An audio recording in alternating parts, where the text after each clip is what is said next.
Welcome back to the nursing PYQ hub. आज हम पढ़ेंगे आपका चैप्टर 6 चाइल्डहुड इमरजेंसी CHN में।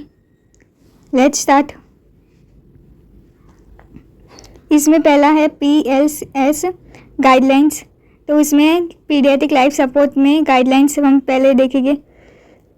तो इसकी definition, a set guidelines developed by American heart association. किसने? AHA ने ये गाइडलाइंस प्रोवाइड की है। टारगेट किसको किया है? इन्फर्ट और चिल्ड्रन को।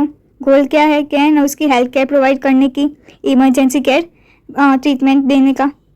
एक तो दो फेस है, रिएक्टिव केयर जो इमरजेंसी सपोर्ट करता है, और हैजार्डियस मिटिगेशन जो प्रोएक्टिव प्रिवेंशन करता है। मतलब कि जैसे कोरोना वायरस है तो उसको हम प्रिवेंट करेंगे छोटे बच्चे को, ताकि वो आगे उसको कोरोना वायरस ना हो। ऐसे एक प्रिवेंशन है, और जो हो गया इमरजेंसी में तो उसकी केयर प्रोवाइड करेंगे। बेसिक लाइफ सपोर्ट, एक पीडियाट्रिक लाइफ सपोर्ट, अपने जैसे बेसिक लाइफ सपोर्ट है वैसे उनकी पीडियाट्रिक लाइफ सपोर्ट है। उसमें हम क्या करेंगे? असेस करेंगे कि क्या उसको ज़रूर है, फिर एक्टिवेट करेंगे जो चाहिए उसको, वो उसको है ना हम इमरजेंसी रिस्पॉन्स करेंगे। जैसे इसमें क्या है, बेसिक लाइन में अपने यहाँ पे नंबर दिया है, call number 911, send to someone, emergency response हो। तो एनालाइज क्या किया, क्या है ना, विद इन 10 सेकेंड में चेक करते नॉर्मल ब्रीथिंग रेट और पल्स चेक करते 10 सेकेंड में, और यहाँ पे क्या करते, फिर स्टार्ट CPR। ओके, रिस्पॉन्स करते हैं। तो यहाँ पे समझ में आया बेसिक लाइफ सपोर्ट कैसे प्रोवाइड करेंगे। जो भी तुम्हें पर्सन मिला है उससे असेस करेंगे, फिर उसको 911 में कॉल करेंगे और एनालाइज करेंगे उसकी ब्रीथिंग रेट और पल्स रेट, और हम CPR प्रोवाइड करेंगे।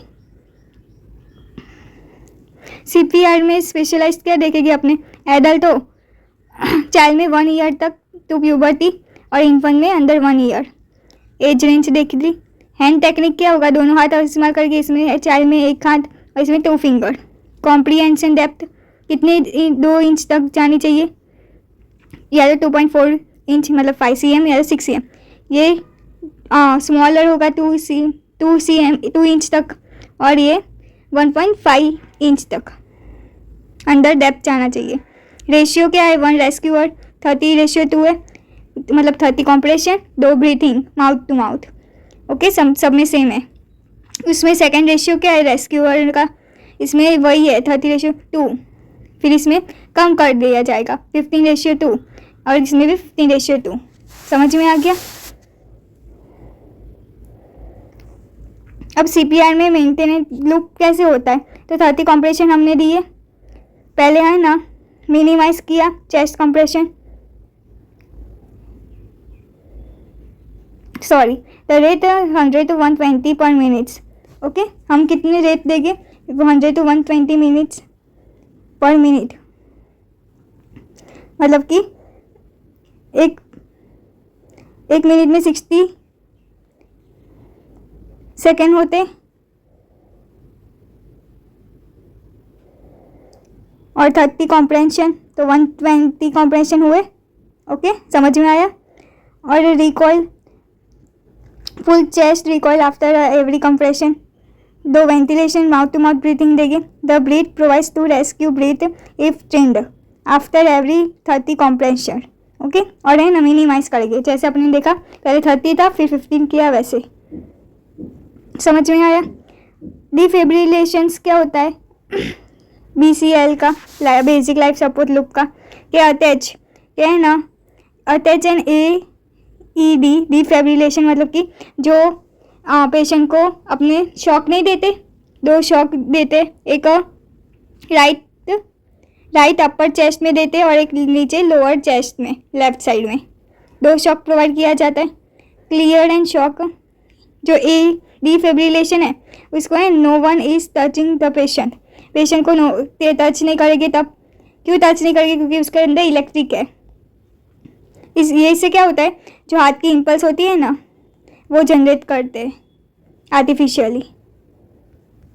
समझ में? ऐसे नोड काम नहीं करता होता है, तब है ना ये किया जाता है।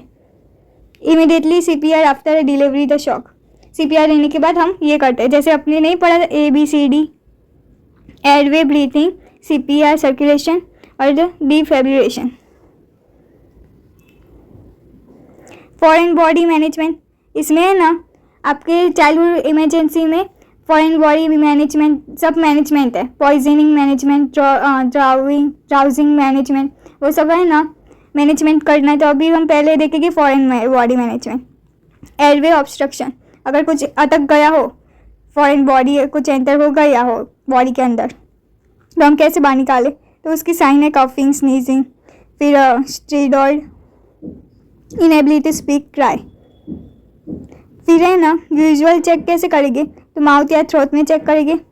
ओके, पार्शियल ऑब्स्ट्रक्शन में कफ होगा या तो कफिंग होगा।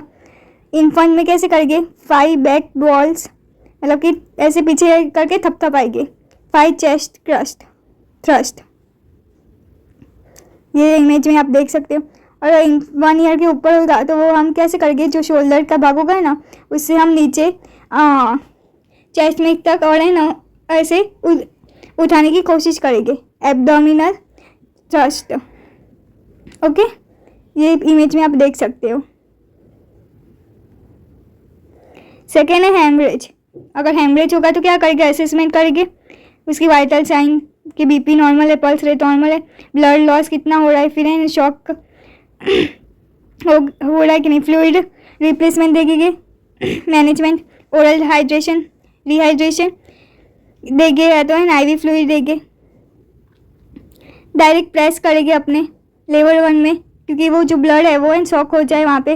फिर है ना सेकेंड क्या करेंगे? एलिवेट करेंगे, मतलब कि जो इंजरी एरिया है उसको है ना उठाने की कोशिश करेंगे ताकि वो मतलब सिटिंग पोजीशन में हम लाने की कोशिश करेंगे। तो नाइट क्विट, मतलब कि है ना सीवियर ब्लीडिंग हो तो है ना ट्रेन जो आती हो ट्रेनिंग सीवियर ब्लीडिंग के वक्त, तो है ना वो हम ट्राई करेंगे कि है ना उसको कम से कम ब्लीडिंग है ना उसकी लॉस हो, इसलिए मतलब कि उसमें है ना क्या कहते हैं अपने बैंडेज वो सब नहीं कर देते, तो वैसे अपने प्रोवाइड करेंगे। ये हमने देखा haemorrhage. Cardiovascular life support, advance cardiovascular life support ACLS में क्या करेंगे? अपने स्टेप्स क्या लेंगे? क्या है ना मेडिसिन एडमिनिस्ट्रेशन करेंगे, कार्डियो अरेस्ट करेंगे, हार्ट रेट वो सब चेक करेंगे। फिर high quality chest compression CPR वो सब देंगे, डिफिब्रिलेशन देंगे। फिर एडवांस एयरवे मैनेजमेंट करेंगे, जो ET ट्यूब है, लैरिंगोस्कोप है, ECG है, वो सब है ना हम प्रोवाइड करेंगे। वेव्स वो सब है ना हम देखेंगे, मॉनिटर करेंगे कि है ना एयरवे प्रॉपर है कि नहीं है। वैसे समझ में आया? अब एक्सीडेंट हो तो उसमें प्रिवेंशन। अभी तक हमने देखा कि इमरजेंसी सिचुएशन में रिएक्ट कैसे करना है, अब हम देखेंगे प्रिवेंट कैसे करना है। तो environmental risk prevention most important है। एनवायरमेंट में एनवायरमेंट अच्छा होगा तो हम अच्छे हो गए। तो एनवायरमेंट रिस्क में क्या होगा? पॉइजनिंग। ओके, पॉइजनिंग में केमिकल मेडिकेशंस वो सब होगा, तो उसमें कैसे मैनेज करेंगे? तो स्टोर आउट द रिएक्टर, फिर लॉकड कैबिन, जो जहाँ पे केमिकल रखे वो लॉक करके रखेंगे। चिल्ड्रन को रजिस्ट करेंगे, जैसे कोई भी ट्यूब होगी ना स्किन की ट्यूब या तो वैसे ऑइंटमेंट होगा तो उसके पीछे लिखा होगा क्या है ना चिल्ड्रन रिस्ट्रिक्शन, मतलब कि चाइल्ड को अवे रखना है वो ट्यूब से। फिर 1 में हॉट लिक्विड स्टीम्स वो सब से हो सकता है। प्रिवेंशन कैसे करेंगे? क्या उससे दूर रखेंगे चिल्ड्रन से। ओके, या तो स्टॉप्स वो सब होता है वो बंद करके रखेंगे जब नहीं चाहिए वो। फिर कट एंड लैक्रेशंस, वो उसमें क्या होगा?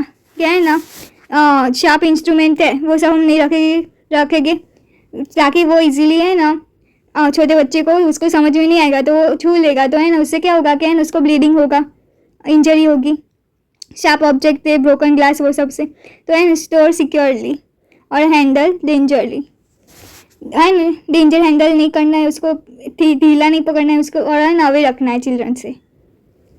दूसरा एनवायरमेंट रिस्क क्या है? फॉल का है कि कहीं से गिर गया वो सब, हाइट या तो स्टेयर्स, विंडोज, प्लेग्राउंड वहाँ से। तो सेफ्ट का है ना गेट्स रखने चाहिए वहाँ पे, सुपरविजन करना चाहिए प्लेग्राउंड वो सब में। फिर रोड ट्रैफिक एक्सीडेंट में इंजरी वो सब हो सकता है, तो उससे क्या बचना है, use a safe seat, car seat में या तो वो है बूस्टर सीट या तो सीट बेल्ट वो सब इस्तेमाल करना चाहिए। ओके, सीट बेल्ट वो सब। और है ना टीच रोड सेफ्टी, मतलब कि जैसे रेड सिग्नल है वो सब है ना अपने को सिखाना चाहिए चिल्ड्रन को। और हेलमेट वो सब पहनना चाहिए वाइल साइकिलिंग। ओके, दूसरा एनवायरनमेंट वाटर और एयरवे में क्या होगा, वाटर में ड्राउनिंग होगा और है ना चॉकिंग या तो है ना सफोकेशन होगा एयरवे में। तो बात अब या तो है ना swimming pool, natural water bodies, never live attention near water, मतलब कि जब है ना छोटा बच्चा पानी के नज़दीक होता है ना उसके साथ ही रहना चाहिए, उससे मतलब कि उससे साथ ही रहना चाहिए वरना वो डूब भी सकता है पानी के अंदर। वो सब अपने को नज़र रखनी चाहिए उसके ऊपर। चॉकिंग मतलब कि कुछ अटक गया हो गले पे, या तो टॉय या तो फूड या तो इन छोटी चीज़ों है ना छोटे बच्चों को अवॉइड करने की और है ना दूर रखने का उससे। And soft bedding for infant meet a safety standard. Okay, safety standard रखने का मतलब कि सेफ्टी एरिया रखने का वहाँ पे। फिर केयर गिवर क्या हम प्रोवाइड कर सकते हैं, तो हम प्रोटेक्टिव एनवायरनमेंट रखेंगे, लॉक हैजार्डियस मतलब कि chemical sharp instrument, secure zone मतलब गेट्स वो सब रखेंगे, फॉल ना हो इसलिए, मॉनिटर करेंगे, हेलमेट्स, कार सीट वो सब रखेंगे। फिर नेक्स्ट क्या है, clear airway, know small object, safe drives, मतलब कि ओवरऑल ये दिखा।